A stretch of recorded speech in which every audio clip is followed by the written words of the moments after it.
Bismillahirrahmanirrahim. Assalamualaikum warahmatullahi wabarakatuh. Alhamdulillahirabbil alamin, hamdan syukran lillah. Pada kesempatan kali ini saya Nawang Kurniawati dengan NIM 21105030073 berkesempatan untuk menjelaskan mengenai materi tekstologi dan kodikologi dari mata kuliah pengantar linguistik dan filologi. Masuk kepada materi yang pertama, yaitu pengertian dari tekstologi dan kodikologi itu sendiri. Tekstologi merupakan ilmu filologi yang mempelajari seluk-beluk teks, terutama menelaah yang berhubungan dengan penjelmaan dan penurunan sebuah teks sebagai sebuah karya sastra, dari mulai naskah otograf. Otograf sendiri memiliki makna, yaitu teks bersih yang ditulis oleh pengarang, sampai pada naskah apograf. Kalau apograf ini sendiri memiliki makna teks salinan bersih oleh orang-orang lain. Proses terjadinya teks, penafsiran, dan pemahamannya. Kemudian ada tiga macam teks. Yang pertama yaitu teks lisan atau tidak tertulis. Kemudian yang kedua teks naskah tulisan tangan. Dan yang terakhir adalah teks cetakan. Kemudian pengertian yang kedua yaitu pengertian dari kodikologi. Adalah ilmu yang khusus mengkaji wujud fisik naskah. Kata tersebut diambil dari bahasa Latin codex yang berarti wujud naskah dan bahasa Yunani logos yang berarti ilmu. Jadi, ilmu tentang wujud naskah. Dalam tekstologi sendiri memiliki 10 prinsip. 10 prinsip tersebut antara lain yang pertama, ilmu pengetahuan yang menyelidiki sejarah teks suatu karya. Kemudian yang kedua, penelitian teks harus didahulukan dari penyuntingannya. Yang ketiga, edisi teks harus menggambarkan sejarahnya. Yang keempat, tidak ada kenyataan tekstologi tanpa penjelasannya. Kemudian yang kelima, secara metodis, perubahan yang diadakan secara sadar harus didahulukan daripada perubahan mekanis. Kemudian yang keenam, teks harus diteliti sebagai keseluruhan. Kemudian yang ketujuh, bahan yang mengiringi sebuah teks harus diikutsertakan dalam penelitian.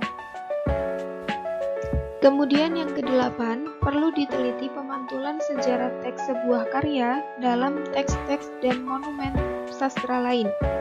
Kemudian yang kesembilan, pekerjaan seorang penyalin dan kegiatan skriptoria tertentu harus diteliti secara menyeluruh. Yang terakhir, rekonstruksi teks tidak dapat menggantikan teks yang diturunkan dalam naskah-naskah.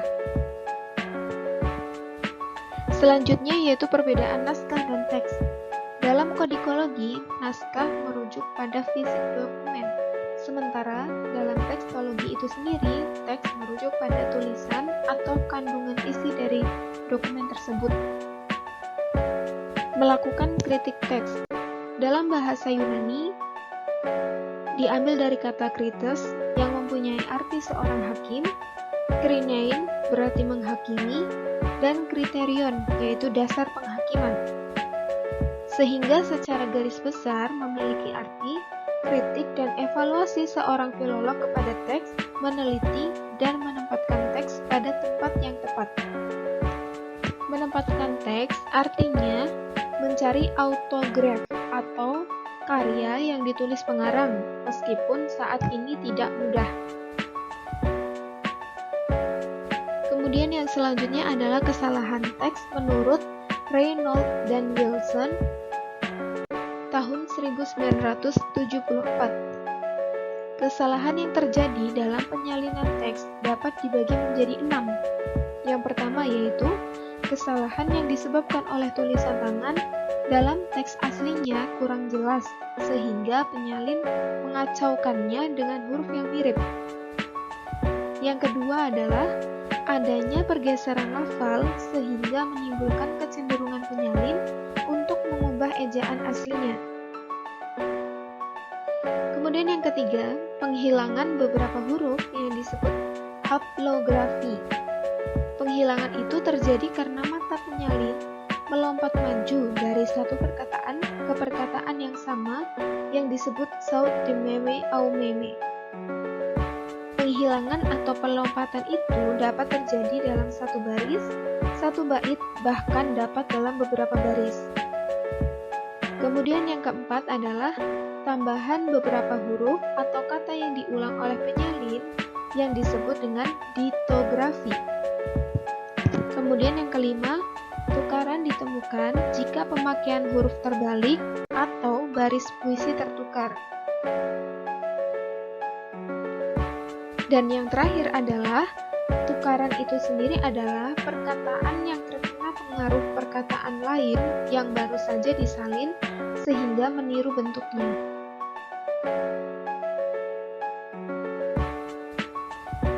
Kemudian memasuki materi yang selanjutnya yaitu metode penyuntingan. Berdasarkan edisi-edisi yang pernah dilakukan dalam kritik teks dalam metode filologi, terdapat dua metode berdasarkan jumlah naskah yang diteliti, yaitu metode naskah tunggal dan metode naskah jamak. Yang pertama yaitu metode edisi naskah tunggal. Metode edisi naskah dapat ditentukan sebagai naskah tunggal atau disebut juga sebagai codex unicus jika setelah dilakukan penelusuran keberadaan teks di berbagai tempat penyimpanan naskah, ternyata memang hanya naskah yang ditemukan itulah satu-satunya naskah yang ada. Metode edisi naskah tunggal ada dua macam, yaitu edisi diplomatik dan edisi standar. Kemudian yang kedua ada metode naskah jamak, metode kritik teks yang menggunakan beberapa naskah varian. Metode ini dilakukan ketika naskah ditemukan tidak hanya satu, tetapi dilakukan terhadap naskah yang jumlahnya lebih dari satu naskah yang ditemukan. Metode naskah jamak dapat dilakukan dengan 4 metode, yaitu metode landasan, metode gabungan, metode objektif atau skema, dan metode intuitif.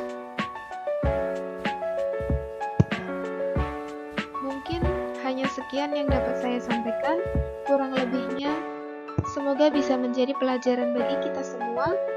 Saya mohon maaf atas kekurangan yang ada. Sekian dan terima kasih. Wassalamualaikum warahmatullahi wabarakatuh.